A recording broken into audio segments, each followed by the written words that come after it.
Computer study point के YouTube channel पर आपका स्वागत है। मैं इश्तियाक अहमद। आज हम क्लास 10th के सोशल साइंस के मोस्ट इम्पॉर्टेंट क्वेश्चन की श्रृंखला के साथ आपके सामने उपस्थित हैं। क्योंकि बोर्ड के एग्ज़ाम बहुत करीब है और एग्ज़ाम करीब होने के नाते अब यहाँ जितनी भी वीडियो बनाएंगे सब इम्पॉर्टेंट क्वेश्चन की होगी। और इम्पॉर्टेंट क्वेश्चन में जो बार बार रिपीटेड क्वेश्चन होते हैं, मतलब इसमें जितने भी क्वेश्चन होंगे ज़्यादातर वो एग्ज़ाम में पूछे गए क्वेश्चन होंगे। इसमें हमने पॉइंट दे रखा है और पॉइंट पर हम डिस्कस करेंगे कि अब चूँकि इसको हमने दिया है कि भारतीय राष्ट्रीय आंदोलन, तो आंदोलन जो है राष्ट्रीय आंदोलन से क्वेश्चन कई एक पूछे जाते हैं, जिसमें लॉन्ग क्वेश्चन होंगे, शॉर्ट क्वेश्चन होंगे और वन लाइनर क्वेश्चन होंगे और बहुविकल्पी क्वेश्चन होंगे। इसमें कुछ क्वेश्चन ऐसे होंगे जो कि बार बार रिपीटेड होंगे और कुछ होके एक साल दो साल पर गैपिंग पर आते होंगे, लेकिन बहरहाल जितने भी क्वेश्चन होंगे सब इम्पॉर्टेंट क्वेश्चन होंगे। तो इस वीडियो को देखने के बाद वीडियो अच्छी लगे तो वीडियो को लाइक करें, शेयर करें और चैनल को भी सब्सक्राइब करें। और जितने भी बोर्ड के एग्ज़ाम देने वाले हैं सब तक, जो छात्र हों छात्राएँ हों, सब अपने दोस्तों को तक शेयर कर दें ताकि इस वीडियो से उनको ज़्यादा से ज़्यादा लाभ मिल सके। चूँकि बोर्ड के एग्ज़ाम की डेट तो बहुत करीब आ चुकी है और एग्ज़ाम पॉइंट व्यू से देखा जाए तो ये इम्पॉर्टेंट क्वेश्चन है। इसमें हमने भारतीय राष्ट्रीय आंदोलन से शुरू किया है कि भारतीय राष्ट्रीय आंदोलन के बारे में, कि राष्ट्रीय आंदोलन में अब इसमें जो हमने पॉइंट दिया है कि पॉइंट में है कि भारत छोड़ो आंदोलन का नारा गांधी जी ने 1942 में मुंबई के अधिवेशन में दिया था। तो प्रश्न बनाएगा कि भारत छोड़ो आंदोलन का नारा कहाँ दिया गया। अब ये कि कहाँ दिया गया और कब दिया गया। भारतीय राष्ट्रीय आंदोलन का नारा गांधी जी ने 1942 में मुंबई के अधिवेशन में दिया गया। इसी एक पॉइंट से कई क्वेश्चन बनाए जा सकते हैं, जिसे पूछ सकता है कि 1942 में गांधी जी ने किस आंदोलन का नारा दिया था, या भारत छोड़ो आंदोलन का नारा किसने दिया था, कब दिया था और किस अधिवेशन में दिया था। तो ये शहरों के नाम भी पूछ सकता है कि, तो ये इससे कई एक क्वेश्चन बनेंगे।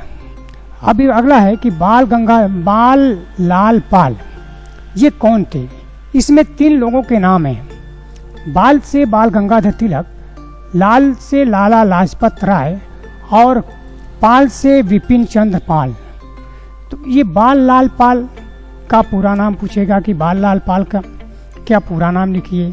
तो ये बाल से बाल गंगाधर तिलक, लाल से लाला लाजपत राय और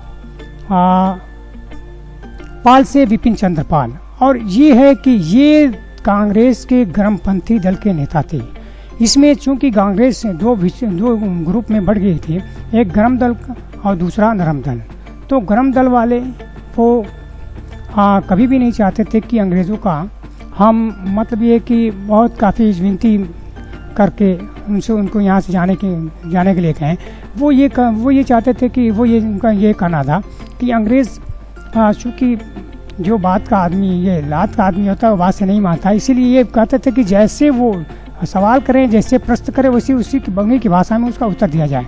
तो गर्म दल और नरम दल 2 हिस्सों में बढ़ गया था। तो ये जो जितने तीनों लोग जो थे, बाल लाल पाल, ये तीनों गर्म दल के नेता थे। अगला पॉइंट आता है कि पूर्ण स्वराज की मांग कब की गई। तो पूर्ण स्वराज की मांग सन 1929 में लाहौर के अधिवेशन में किया गया था। अब पूछेगा कि पूर्ण स्वराज की मांग किस अधिवेशन में की गई। अब फिर पूछ सकता है कि 1929 में किस अधिवेशन में, ये कहाँ के अधिवेशन में पूर्ण स्वराज की मांग की गई थी। चूँकि लाहौर के अधिवेशन में पूर्ण स्वराज की मांग की गई थी। तो ये जितने भी पॉइंट है सबसे कई एक क्वेश्चन बनाए जा सकते हैं। इसमें ऑब्जेक्टिव बनेंगे, वन लाइनर बनेंगे, 2-2 नंबर के, 3-3 नंबर के भी बनाए जा सकते हैं। अगला आता है भारत का अंतिम गवर्नर जनरल। पूछेगा कि भारत का अंतिम गवर्नर जनरल कौन था। तो उत्तर है कि भारत का अंतिम गवर्नर जनरल लॉर्ड माउंटबेटन था। तो भारत का अंतिम गवर्नर जनरल लॉर्ड माउंटबेटन था। अगला पॉइंट आता है कि जलियांवाला बाग हत्याकांड कब हुआ था। तो यह है कि जलियांवाला बाग हत्याकांड 13 अप्रैल 1919 को हुआ था। और ये कि जलियांवाला बाग हत्याकांड ये कहाँ पे, अमृतसर में है।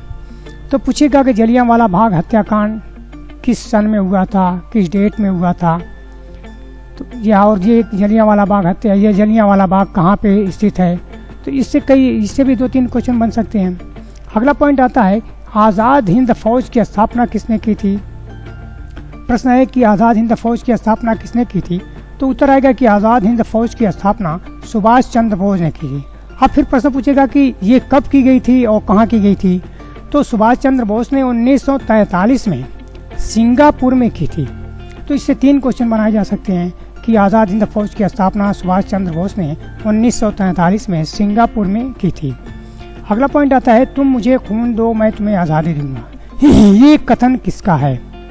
तो ये कथन है सुभाष चंद्र बोस का कि तुम मुझे खून दो मैं तुम्हें आज़ादी दूंगा। अगला फिर पॉइंट आता है भारत के प्रथम और अंतिम भारतीय गवर्नर जनरल। पूछेगा कि भारत के प्रथम और अंतिम भारतीय गवर्नर जनरल कौन थे। तो उत्तर इसका आता है चक्रवर्ती राजगोपालाचार्य। चक्रवर्ती राजगोपालाचार्य ये भारत के प्रथम और अंतिम गवर्नर जनरल थे। यही पहले भी थे, यही आखिरी भी थे। अगला पॉइंट आता है गांधी जी द्वारा चलाए गए 2 आंदोलनों के नाम। चूंकि गांधी जी ने कई एक आंदोलन चलाए थे, अब इसमें सिर्फ 2 के बारे में पूछ रहा है कि गांधी जी द्वारा चलाए गए 2 आंदोलनों के नाम लिखो। नंबर 1 है असहयोग आंदोलन और नंबर 2 है असविनय अवज्ञा आंदोलन। तो गांधी जी द्वारा चलाए गए कई एक आंदोलन है, इसमें 2 ही के बारे में पूछ रहा है। तो असहयोग आंदोलन और सविनय अवज्ञा आंदोलन। अगला पॉइंट आता है कि साइमन कमीशन क्या था। साइमन कमीशन, तो ये है कि साइमन कमीशन 1928 में भारत आया था। तो पूछेगा कि साइमन कमीशन भारत कब आया था। अगला है तो ये उत्तर आएगा कि साइमन कमीशन 1928 में भारत आया था। फिर अगला आता है कि भारतीय राष्ट्रीय कांग्रेस की स्थापना किस वर्ष की गई और इसको किसने स्थापित किया था। राष्ट्रीय कांग्रेस के संस्थापक कौन थे। तो उत्तर आएगा कि भारतीय राष्ट्रीय कांग्रेस की स्थापना 1885 ईस्वी में ए.ओ. ह्यूम ने की थी। तो 1885 ईस्वी में ए.ओ. ह्यूम ने की थी। फिर अगला पॉइंट आता है भारत का बिस्मार्क किसे कहा जाता है। तो हमने भारत की लिख दिया है, तो इसको सही कर दीजिएगा। भारत का बिस्मार्क किसे कहा जाता है। उत्तर है सरदार वल्लभ भाई पटेल को भारत का बिस्मार्क कहा जाता है। और सरदार वल्लभ भाई पटेल को लौह पुरुष के नाम से भी जाना जाता है। अगला है कि ये है सत्यार्थ प्रकाश पुस्तक के लेखक कौन हैं। तो सत्यार्थ प्रकाश पुस्तक के लेखक स्वामी दयानंद सरस्वती जी हैं। अगला पॉइंट आता है ब्रह्म समाज के संस्थापक कौन हैं। तो उसका उत्तर आता है राजा राम मोहन राय ब्रह्म समाज के संस्थापक हैं। इसमें कुछ अगला है कि आर्य समाज के संस्थापक कौन हैं। तो आर्य समाज के संस्थापक दयानंद सरस्वती हैं।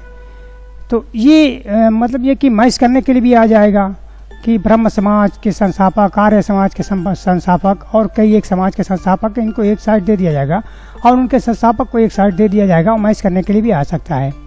तो इसमें ज़्यादातर ये है कि इनकी पुस्तक का नाम है स्वामी दयानंद सरस्वती की पुस्तक का नाम है स्वामी दयानंद सरस्वती की पुस्तक का नाम है सत्यार्थ प्रकाश। अगला है कि सती प्रथा का विरोध किसने किया था। तो राजा राम मोहन राय और लॉर्ड विलियम बेंटिक ने सती प्रथा का विरोध किया था। तो ये सती प्रथा के बारे में यह है कि सती प्रथा का विरोध किसने किया था। लॉर्ड विलियम बेंटिक और राजा राम मोहन राय ने सती प्रथा का विरोध किया था। अगला पॉइंट आता है बनारस सेंट्रल हिंदू कॉलेज की स्थापना किसने की थी। तो यह है कि मदन मोहन मालवीय ने बनारस सेंट्रल हिंदू कॉलेज की स्थापना की थी। फिर अगला प्रश्न आता है कि अलीगढ़ का संबंध किससे है या अलीगढ़ तहरीक का संबंध, अलीगढ़ आंदोलन का संबंध किससे है। तो सर सैयद अहमद खां का ये अलीगढ़ आंदोलन से संबंधित, ये सर सैयद अहमद खां अलीगढ़ आंदोलन से संबंधित थे। अगला पॉइंट आता है कि स्वराज मेरा जन्म सिद्ध अधिकार है और मैं इसे लेकर के रहूँगा, ये कथन किसका है। तो ये है बाल गंगाधर तिलक का कथन है कि स्वराज मेरा जन्म सिद्ध अधिकार है, मैं इसे लेकर के रहूँगा। अगले में ये फिर आता है कि सार्क, मतलब ये कि दक्षेस, जिसको ये सार्क बोला जाता है, ये दक्षेस सार्क का पूरा नाम पूछेगा और पूछ देगा कि सार्क में कौन कौन से देश सम्मिलित हैं। तो सार्क के जो फुल नेम है उसके बाद ये कि दक्षिण एशियाई क्षेत्रीय सहयोग संगठन। दक्षेस का पूरा नाम है कि दक्षिण एशियाई क्षेत्रीय सहयोग संगठन। तो इसी को सार्क इंग्लिश में कहा जाता है और हिंदी में दक्षेस कहा जाता है। अगला है कि भारतीय संविधान 29 नवंबर 1949 को बनकर तैयार हुआ और 26 जनवरी 1950 को लागू हुआ था। इसमें प्रश्न बनाएगा कि भारतीय संविधान किस दिन बन के तैयार हुआ था, किस वर्ष बन के तैयार हुआ था और कब लागू किया गया था। तो संविधान 29 नवंबर 1949 को बनकर तैयार हुआ था और 26 जनवरी 1950 को उसे पूरे भारत में लागू किया गया था। तो ये छोटी सी वीडियो है और इसमें बहुत सारे क्वेश्चन बनते हैं। एक एक नंबर के वन लाइनर क्वेश्चन है, दो दो नंबर के बनेंगे। तो इससे चूँकि इम्पोर्टेंट है और जो बार बार पूछे जाते थे उन्हीं को हमने रिपीटेड किया है और अपनी भाषा में बना करके इसको पॉइंट वाइज दिया है और इससे आपको कई एक क्वेश्चन बनेंगे। अब हमने इसको विस्तार से बता भी दिया है और इसमें इसको आप लोग नोट कर लेंगे और अपने दोस्तों के साथ ज़्यादा से ज़्यादा शेयर करेंगे ताकि उन लोगों को जो इस वर्ष बोर्ड की परीक्षा में सम्मिलित होने वाले हैं उनको इस वीडियो से ज़्यादा से ज़्यादा लाभ मिल सके। अगली वीडियो के लिए थोड़ा सा प्रतीक्षा करें। अब हम हर एक दो रोज़ पर एक एक वीडियो छोटी छोटी डालते रहेंगे ताकि तुम लोग अपनी आसानी से बोर्ड की परीक्षा की तैयारी को संपन्न कर सको। Thank you.